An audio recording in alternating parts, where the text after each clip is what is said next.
Jadi tanpa membuang masa, majlis dengan segala hormatnya mempersilakan Ustaz Al-Fadhil Ustaz untuk tampil dan terus menerajui majlis kita pada malam ini. Dengan segala hormat dipersilakan.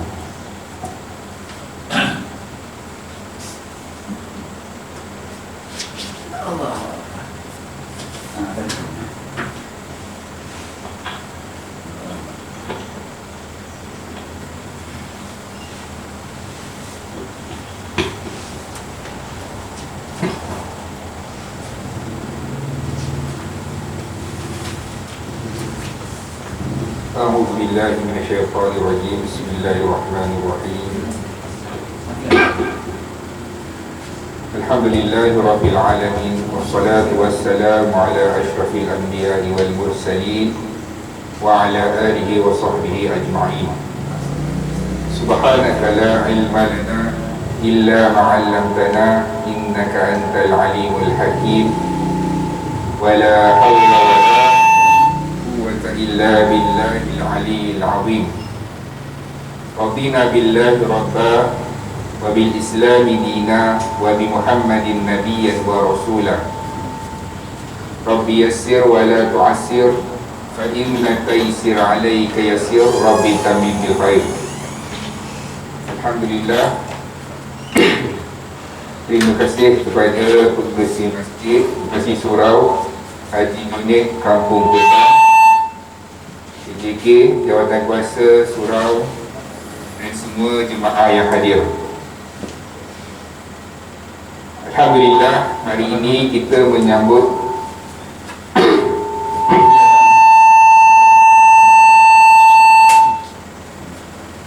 Alhamdulillah, hari ini kita menyambut Maulidur Rasul 1443 Hijrah. Bila kita sebut 1443 Hijrah adalah tarikh Nabi Muhammad sallallahu alaihi wasallam berhijrah. Bermakna waktu Rasulullah sallallahu alaihi wasallam berhijrah, Rasulullah sallallahu alaihi wasallam berumur 53 tahun. Bermakna tambah 53 tahun ke tolak 53 tahun untuk kita ketahui tahun kelahiran Nabi Muhammad sallallahu alaihi wasallam. Tambah 53 tahun bermakna 1443 tahun tambah 53 tahun 1496 tahun yang dulu Rasulullah sallallahu alaihi wasallam dilahirkan. Punyalah lama kita dengan Muhammad sallallahu alaihi wasallam 1496 tahun lamanya.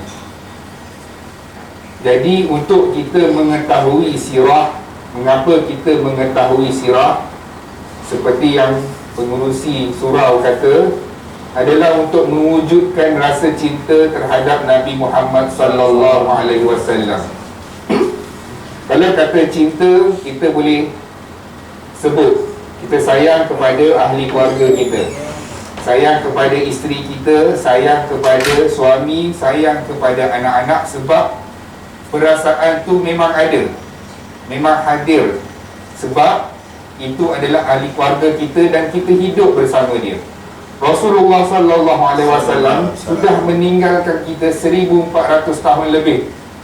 Begitu lamanya kita dengan Nabi Muhammad sallallahu alaihi wasallam. Jadi nak wujudkan rasa cinta yang bukan sekadar hanya di bibir tapi hadir melalui hati adalah dengan kita mengetahui sirah Nabi Muhammad sallallahu alaihi wasallam. Sebab tu selain daripada Al-Quran, di rumah kita wajib ada kitab sirah Nabi Muhammad sallallahu alaihi wasallam. Ini kitab sirah yang saya bawa sendiri daripada saya lah, di rumah saya. Kitab sirah daripada rumah saya, karangan Ar-Rahiqul Maktub, karangan Syekh Safiur Rahman Al-Mubarakfuri. Kitab ini merupakan kitab yang memenangi pertandingan mengarang sirah di Arab Saudi, dan dia menghimpunkan kisah-kisah yang sahih dan menjadi johan Penulisnya adalah daripada India. Dia mendapat Johan nombor 1. Lagi banyak kita membaca sirah kehidupan Nabi Muhammad sallallahu alaihi wasallam, makin kita rasa cinta. Tuan-tuan cubalah baca. Tuan-tuan cubalah baca. Jangan baca laju. Baca satu-satu, helaian demi helaian. InsyaAllah kita akan rasa sayang kepada Nabi. Lagi banyak kita mengetahui sirah kalau kita pergi umrah, kita pergi Mekah, kita berhenti di Madinah, duduk di Masjid Nabawi, lama kita duduk dekat situ. Sebab apa? Kita membayangkan kehidupan Nabi. Di sinilah Nabi solat. Di sinilah suatu ketika dahulu cuaca yang Nabi Muhammad sallallahu alaihi wasallam duduk. Beginilah udaranya Rasulullah sallallahu alaihi wasallam sedut. Itulah sebab kita mempelajari sirah untuk mewujudkan rasa cinta terhadap Muhammad sallallahu alaihi wasallam. Sebab apa? Sebab apa nak rasa sayang kepada Nabi? Sebab apa nak rasa cinta kepada Nabi? La yu'minu ahadukum. Tidak sempurna iman seseorang itu sekiranya dia meletakkan cinta pertama dia kepada Allah dan kedua kepada Rasulullah sallallahu alaihi wasallam. Kita dalam hati kita tak payah tanya orang lain. Kita tanya kepada diri kita, apa yang kita sayang. Ada orang sayang hobi dia. Dia minat mancing. Kalau tak bagi dia memancing, dia boleh jadi mengamuk. Ada orang minat dengan kenderaan, kereta dia. Dia modify kereta dia, bagi cantik. Haram minum dan makan dalam kereta dia. Sampai macam tu sekali. Kita dalam hati kita boleh jawab. Tanya diri kita, siapa yang kita cinta? Sebab apa? Yang pertama sekali kita kena letak dalam hati kita adalah cinta pada Allah, dan kedua pada Rasulullah sallallahu alaihi wasallam. Sebab apa? Sebab Allah yang suruh. Ati'ullah wa ati'ur Rasul. Taat kepada Allah dan taat kepada Rasul. Kalau kita nak cerita tentang Maulid Rasul, semua dah tahu dah. Semua dah tahu dah kisah Maulid Nabi. Nabi Muhammad sallallahu alaihi wasallam yatim. Belum pun lahir dah kehilangan ayah. Siapa dekat sini yang lahir ayah atau mak dia tak ada? Itu ujian pertama Nabi Muhammad sallallahu alaihi wasallam. Antara kalau kita nak ambil pengetahuan, sebanyak mana orang itu diuji, sebanyak mana orang diuji, begitulah kedudukan dia di sisi Allah Subhanahu Wa Taala. Makin dia diuji, makin banyak dia diuji, makin tinggi darajat dia di sisi Allah Subhanahu Wa Taala. Jadi kalau kita kata Muhammad sallallahu alaihi wasallam adalah manusia yang paling diuji sebelum lahir lagi sehingga wafatnya Rasulullah, Nabi diuji. Tak berhenti. Kalau kita membaca sirah, kita akan tengok tahun pertama kenabian Nabi diuji. Dalam ujian bulan-bulan ada ujian, dalam minggu-mingguan pun ada ujian. Rasulullah SAW lahir dalam keadaan tak ada ayah. Abdullah dah meninggal dalam kandungan Nabi Muhammad SAW. Kemudian lahir saja menjadi adat kepada orang Arab. Mereka akan menghantar bayi-bayi untuk dihantar ke perkampungan. Sebab apa? Mekah ketika itu adalah bandar. Jadi menjadi adat orang-orang Mekah akan menghantar bayi-bayi untuk dibesarkan di perkampungan. Dan ketika itu rombongan daripada perkampungan Sa'diyah. Perkampungan Sa'diyah ni masih wujud lagi, dan nama dia adalah As-Sa'diyah. Kalau pergi ke Mekah, As-Sa'diyah ni mengambil masa perjalanan 3 jam daripada Mekah. Boleh pergi ke sana. Masih wujud lagi kawasan nama As-Sa'diyah tu, dikekalkan nama dia sehingga sekarang.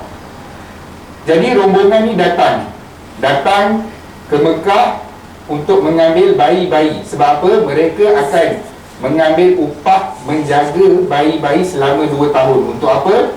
Untuk mereka duduk dalam suasana kampung, untuk mereka menghirup udara-udara yang segar, untuk mereka belajar bahasa Arab yang tak tercemar. Macam kita lah sekarang, kalau makin moden sesuatu tempat tu, kita akan bahasa kita akan nak panggil Kita tak panggil kau, kita panggil we nak pergi mana. Macam itulah mereka menjadi adat orang Arab. Mereka hantar ke perkampungan untuk belajar bahasa Arab yang sebenar. Begitulah Rasulullah SAW.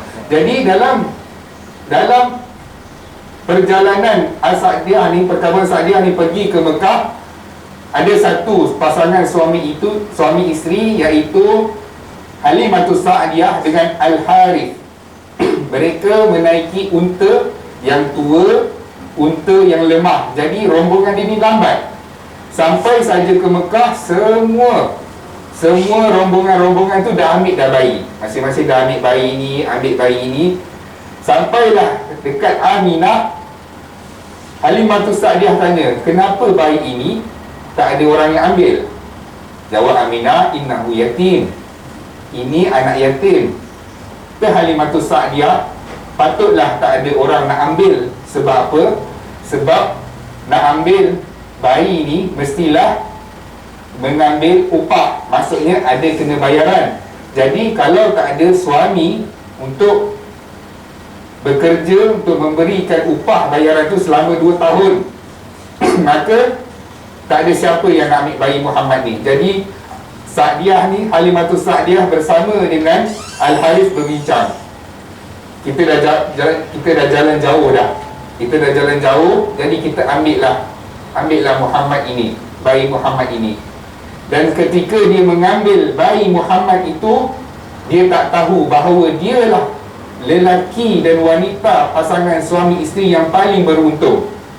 Kita nampak Rasulullah SAW barakah dia daripada lahir lagi. Apabila Al-Harith bawa Muhammad SAW dengan Halimatus Sa'diyah menaiki unta, keberkatan dah mula mencurah-curah. Unta yang mereka naik menjadi bertenaga, jadi laju, sehingga memotong unta-unta yang pergi bersama-sama untuk mengambil bayi di kota Mekah. Dipotong sampailah di perkampungan Sa'diyah, dan keberkatan itu mencurah-curah. Pada tahun itu perkampungan Sa'diyah kemarau dan binatang-binatang ternakan ataupun tumbuh-tumbuhan ataupun pertanian mereka tak menjadi. Hanya kawasan di petak Halimatus Sa'diyah saja yang menjadi. Petak tanaman Halimatus Sa'diyah saja yang tumbuhan dia menghijau. Ternakan Halimatus Sa'diyah sahaja yang mengeluarkan susu, gemuk. Jadi semuanya menjadi. Jadi orang-orang yang berada di kampung Halimatus Sa'diyah itu, dia perasan. Sebab apa? Tapak Halimatus Sa'diyah saja yang subur, binatang ternakan Halimatus Sa'diyah saja yang subur. Maka mereka kata, laqad akhadti natamatun mubarakah. Mereka kata, wahai Halimatus Sa'diyah, ketika kami melihat tumbuh-tumbuhan kami, tanaman kami tak menjadi, tanaman kamu yang menjadi. Ketika kami melihat ternakan-ternakan kami tak mengeluarkan susu, hanya ternakan kamu saja yang mengeluarkan susu, maka kami tahu bahawa keberkatan ini datang daripada bayi yang kamu jaga. Nampak Rasulullah SAW, keberkatannya bukan selepas menjadi Rasul. Daripada bayi lagi Rasulullah SAW memberi rahmat ke seluruh alam. Sebab apa? Sebab ujian Nabi Muhammad SAW nak tempuh ini sangat berat dan sangat besar. Dan apabila sampai usia 2 tahun, sepatutnya Halimatus Sa'diyah memulangkan kepada Aminah. Tapi Halimatus Sa'diyah minta nak jaga lagi.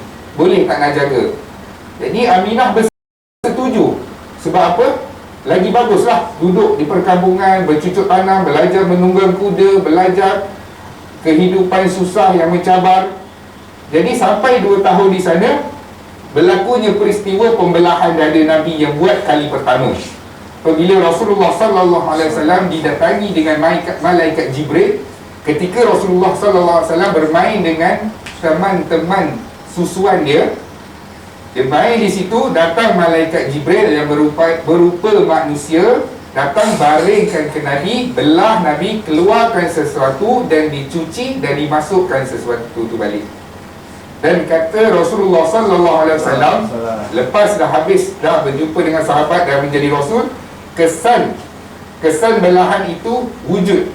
Dia bukannya belah hakikat macam kita tengok sekarang orang belah sakit di Terengganu, belah di Kundang, belah.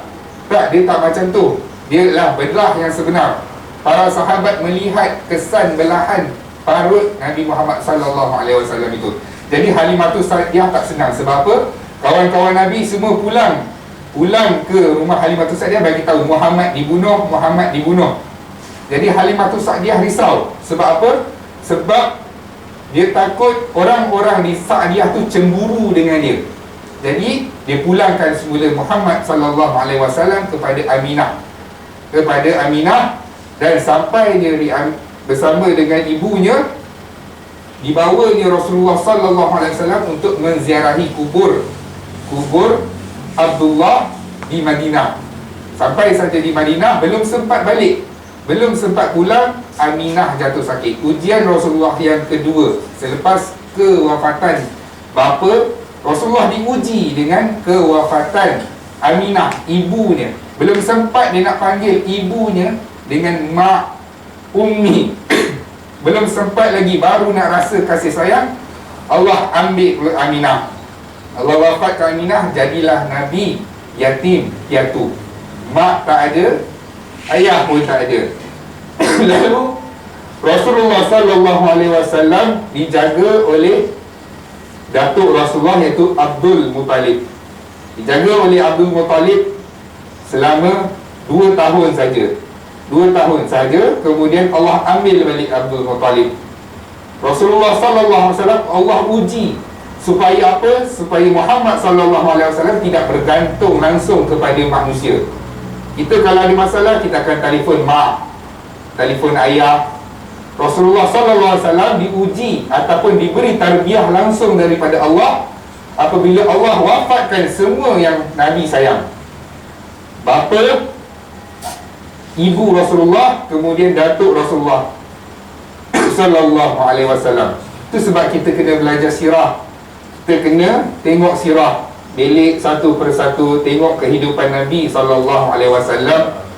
Kita kena tahu Muhammad sallallahu alaihi wasallam ini sungguh punya Nabi, tapi dia juga manusia. Daripada sudut, kalau Nabi tak makan, Nabi lapar. Kalau Nabi tak minum, Nabi haus. Nabi sedih.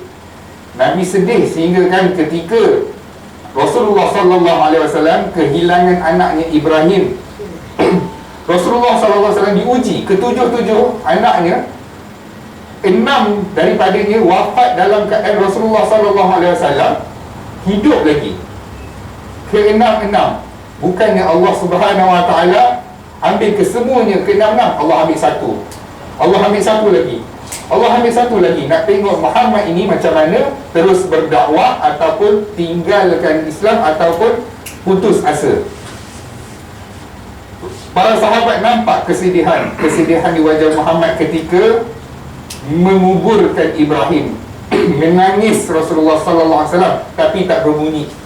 Menangis meleleh janggut sehingga para sahabat kata, "Ya Rasulullah, mengapa kamu menangis berlebih-lebihan?" Kata Rasulullah sallallahu alaihi wasallam, "Aku adalah manusia yang paling dikurniakan kasih sayang."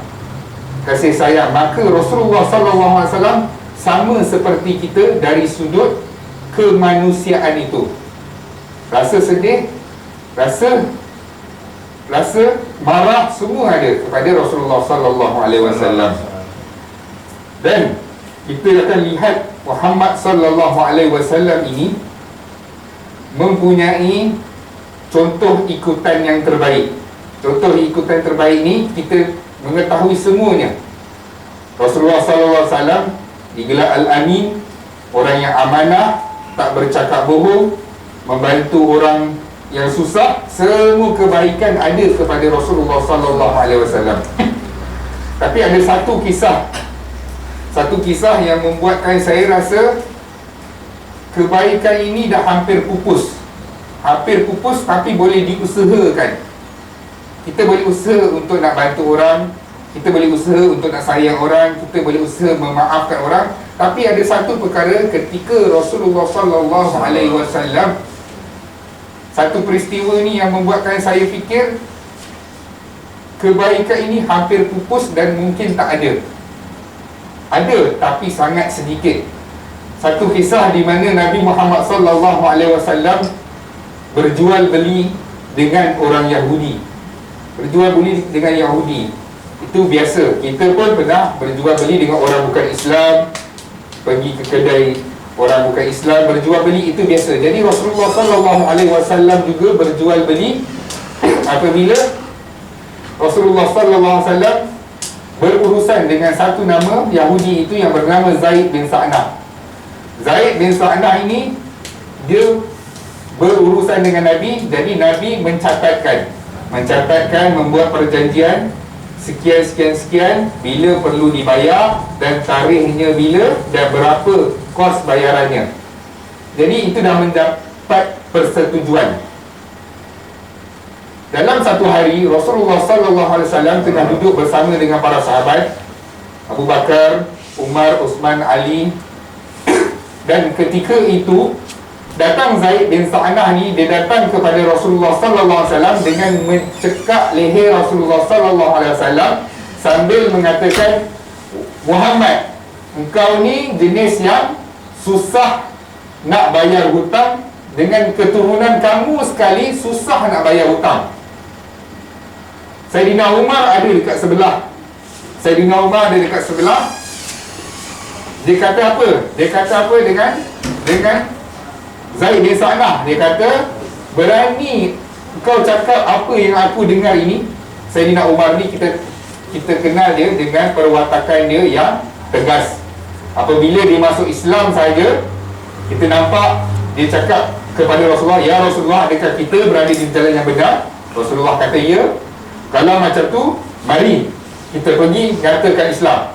Punyalah berani Sayyidina Umar. Dan waktu dalam hijrah pun, satu-satunya manusia yang mengisytiharkan penghijrahan dia, semua hijrah senyap-senyap ke Madinah, hanya Umar sahaja yang berhijrah dengan memberitahu. Dia kata, kalau sesiapa yang nak isteri dia menjadi balu, anak dia jadi yatim, tunggu aku dekat jalan-jalan sekian. Umar, dia kalau duduk dekat kuda pun, kaki dia boleh cecah ke lantai. Sayyidina Umar. Jadi bila ada Rasulullah SAW, dia tak akan terus marah. Dia akan kata, ya Rasulullah, izinkan aku penggal kepalanya. Dia jawab macam tu. Rasulullah SAW marah. Rasulullah SAW kata, wahai Umar, sepatutnya kamu menyuruh aku untuk membayar hutang dengan baik dan menyuruh beliau untuk meminta hutang dengan cara yang baik. Jadi kamu pergi ke rumah aku, ambil hutang aku dan bayar kepada dia, dan berikan dia 2 gantang kurma sebagai taruhan. Sebab apa? Kamu telah menakut-nakutkan dia. Bagi kepada dia. Jadi Umar, kita pun rasa kita nak backup, kita nak mempertahankan Rasulullah. Tiba-tiba Rasulullah bagi jawapan, kita rasa bersalah. Lagilah rasa bersalah Umar. Umar kata, ya Allah, apa? Tak faham dengan apa? Dengan akhlak Nabi Muhammad SAW. Dalam perjalanan tu, Zaid bin Sa'nah tanya kepada Rasulullah, kepada Umar. Tanya kepada Umar, wahai Umar, tak kenal ke aku? Umar kata, siapa kamu? Jawab Zaid bin Sa'nah, aku Zaid bin Sa'nah. Kata Umar, Al-Hebru, adakah kamu orang ulama Yahudi? Ya, Zaid bin Sa'nah ni bukan Yahudi biasa. Dia adalah ulama Yahudi yang menghafaz kitab Taurat dengan Injil. Jadi Umar kata kepada Zaid bin Sa'nah, wahai Zaid bin Sa'nah, kenapa kau buat macam tu ke Rasulullah? Kenapa kau buat begitu? Kata Zaid bin Sa'nah, aku telah melihat keseluruhan ciri-ciri Nabi akhir zaman di dalam Taurat dan Injil di diri Muhammad sallallahu alaihi wasallam. Di diri Muhammad. Cuma 2 perkara sahaja yang aku belum lihat, iaitu di dalam Taurat dan Injil menulis bahawa Muhammad ini dia akan membalas kejahatan, apa sahaja kejahatan yang diberikan kepada Rasulullah dengan kebaikan. Dengan kebaikan. Dan Rasulullah sallallahu alaihi wasallam ini kasih dan penyayangnya lebih tinggi daripada kegarangannya, hanya kalau melibatkan diri Rasulullah. Tapi kalau melibatkan tentang agama, Rasulullah sallallahu alaihi wasallam tidak akan berdiam diri. Tapi kalau melibatkan diri Rasulullah itu sendiri, Rasulullah sallallahu alaihi wasallam ambil memilih jalan sabar. Kata Zaid bin Sa'nah, wahai Umar, sesungguhnya waktu bayaran hutang belum pun sampai lagi, dan hutang itu perlu dibayar lagi 3 hari. Sengaja aku meminta kepada Rasul kamu, menguji kamu, Rasul kamu. Pertamanya, dia mencederakan Nabi, menggoncang-goncangkan leher Nabi. Itu yang pertama. Yang kedua, dia memfitnah Nabi. Yang ketiga, dia menghina keseluruhan keluarga Nabi dengan mengatakan, Muhammad, kamu dengan keturunan kamu semua lihat nak bayar hutang. Patutnya dari tadi lagi Rasulullah lempang Zaid bin Sa'nah. Kalau kita dari tadi lagi, patutnya Rasulullah pergi lempang Zaid bin Sa'nah. Dan patut lagi, Umar, silalah penggal Zaid bin Sa'nah. Itu kalau kita benda yang kita buat pun kita nafikan, benda yang kita tak buat lagi kita nak pertahankan.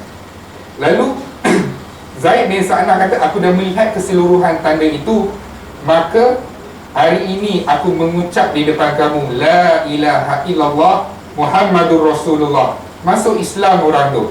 Kalau lah tadi Umar, dia tak sabar, dia penggal ataupun mencederakan, maka berkuranglah orang Islam. Ini kita nak tarik orang Yahudi. Yahudi tu pula bukannya Yahudi biasa, dia adalah ulama. Kalau kita kata Majlis Syura, adalah ulama Yahudi yang besar. Zaid bin Sa'nah masuk Islam dia apabila melihat akhlak Nabi Muhammad sallallahu alaihi wasallam. Jadi yang sebenarnya apa yang kita perlu tahu dalam menyambut Maulidur Rasul ini, selain daripada kita menyambutnya, saya mengambil pendekatan bahawa sambutan Maulidur Rasul ini memang harus digalakkan dalam keadaan kita jauh dengan Rasulullah. Rasulullah puji 4 zaman. Yang pertama, zaman yang terbaik kata Rasulullah adalah zaman aku, zaman para sahabat. Kemudian kurun yang seterusnya, maksudnya selepas 100 tahun, zaman tabi'in. Lepas kurun yang tersebut, kata Rasulullah sallallahu alaihi wasallam, umat aku akan menjauh. Maksudnya akan lemah dari segi iman dia, akan lemah dari segi ibadahnya. Kita dah beratus tahun dah dengan Nabi Muhammad sallallahu alaihi wasallam. Saya pernah tanya seorang kanak-kanak, saya tanya dia, Nabi Muhammad sallallahu alaihi wasallam, Nabi Muhammad ni Nabi yang keberapa? Dia jawab, Nabi Muhammad Nabi yang pertama. Sebab apa saya tanya kenapa Nabi Muhammad Nabi yang pertama? Jawab dia, sebab apa? Dia fikir logik dia. Nabi Muhammad dia dengar adalah Nabi Muhammad adalah penghulu segala Rasul. Jadi kalau penghulu segala Rasul, jawapannya adalah nombor 1 lah, Nabi yang pertama. Nampak tak? Dalam keadaan macam ni, betapa kita tengok masyarakat kita, bukan saja yang muda, malah yang dah berusia pun tak mengikuti, tak maklum tentang Nabi Muhammad sallallahu alaihi wasallam. Tidak mengetahui Nabi Muhammad. Macam mana nak rasa cinta? Kita boleh berselawat, habis majlis kita balik. Kemudian tahun depan pula baru kita berselawat. Sebab itulah kita kena mempelajari sirah. Setiap rumah mesti ada kitab sirah untuk mewujudkan rasa cinta. Kita ada satu hadis yang sangat masyhur. Inna awalan nasibi yaumal qiyamah aksaruhum alaiha salatan. Ada satu hadis Nabi Muhammad bagi tahu. Hadis ni semua tahu. Siapa yang bersama dengan aku, yang dapat melihat aku dan dihimpunkan bersama aku, ada siapa? Para sahabat tanya, wahai Rasulullah, hari kiamat tu ramai. Siapa yang akan bersama kamu ya Rasulullah? Nabi jawab, orang yang banyak berselawat kepadaku. Kita dengar maklumat tu, Kita balik, kita lupa. Sebab apa? Kita tak tahu nilainya. Hari kiamat, padang mahsyar Allah himpunkan kehidupan daripada permulaan sehingga akhir. Manusia yang lahir ataupun yang mati ketika melihat kiamat itu, termasuk manusia, jin, iblis, malaikat, haiwan. Manusia maksudnya di akhirat nanti kita akan jumpa semua orang. Kita akan jumpa semua orang yang kita tak pernah jumpa sebelum ni. Kalau kita bercita-cita nak berjumpa dengan Michael Jackson, ya, dekat mahsyar ada Michael Jackson, mahsyar ada Piramli, mahsyar ada Nelson Mandela, mahsyar ada Fir'aun, semua ada. Itu baru manusia. Kalau haiwan pun Allah himpunkan, kita ambil nyamuk saja, berapa ratus ribu nyamuk diperlukan. Di mana Rasulullah ketika itu? Datang satu hadis, Nabi kata, yang akan melihat aku di akhirat dan dihimpunkan bersama aku adalah orang yang perbanyakkan solat. Kata ulama, berapa nilai banyak tu? Banyak tu nak dinisbahkan dengan berapa? Ulama sependapat paling kurang 300 sehari dikira banyak. Janganlah lepas di 300 je. Dah dengar 300 je.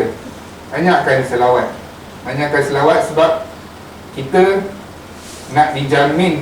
Rasulullah SAW, sahabat diberi jaminan. Kita siapa yang nak jamin kita? Kita tak tahu kedudukan kita di akhirat nanti macam mana. Kita tak tahu.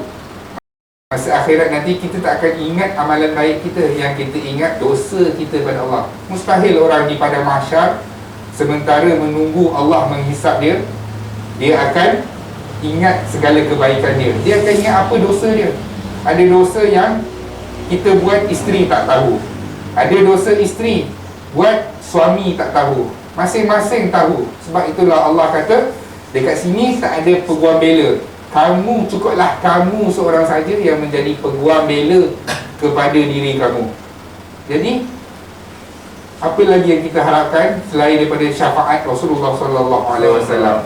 Bila kita bayangkan, kata ulama, paling singkat 50,000 tahun kita berada di mahsyar. Itu paling singkat. Kita tak tahu kita angka giliran yang keberapa. Kalau seorang Allah hisap selama sejam, sekarang ada 7 bilion, maknanya 7 bilion jam diperlukan. Bunyilah lama, kita nak tunggu berdiri saja. Berdiri saja. Jadi kalau kita dihimpunkan, hadis ni bagi tahu kita dihimpunkan bersama Rasulullah. Kata ulama, dihimpunkan tu dekat dengan Rasulullah tu macam mana? Dapat melihat Nabi Muhammad SAW. Jadi bila dihimpunkan bersama Rasulullah SAW, bermakna insya-Allah kita bersama dalam kelompok yang baik. Maksudnya dekat dengan Nabi Muhammad SAW. Takkan kita nak dihimpunkan bersama dengan musuh-musuh Allah Subhanahu Wa Taala. Jadi apa yang kita dengar ni, sama-samalah kita amalkan. Selawat kepada, tak payah cari yang susah-susah yang panjang. Allahumma salli ala Sayyidina Muhammad wa ala alihi Sayyidina Muhammad. Tak pun pendek lagi, Allahumma salli ala Sayyidina Muhammad. Sambil-sambil bawa kereta, sambil-sambil bawa motor, Allahumma salli ala Sayyidina Muhammad, Allahumma salli ala Sayyidina Muhammad. Sekali kita berselawat, 10 kali Allah berselawat kepada kita. Allah yang berselawat. Satu-satunya ibadah yang Allah pun buat, makhluk buat ibadah tu adalah selawat kepada Nabi sallallahu alaihi wasallam. Jadi sekadar itu dulu. Apa yang kita perlu ambil hari ini adalah berselawat kepada Nabi, mempelajari sirah, mentadabbur sirah, agar rasa cinta tu hadir di dalam hati kita terhadap Muhammad sallallahu alaihi wasallam. Bukan hanya di bibir saja. Sekadar itu dulu. Yang baik datang daripada Allah, yang buruk, yang lemah adalah daripada kelemahan saya sendiri. Assalamualaikum warahmatullahi wabarakatuh. Waalaikumsalam warahmatullahi.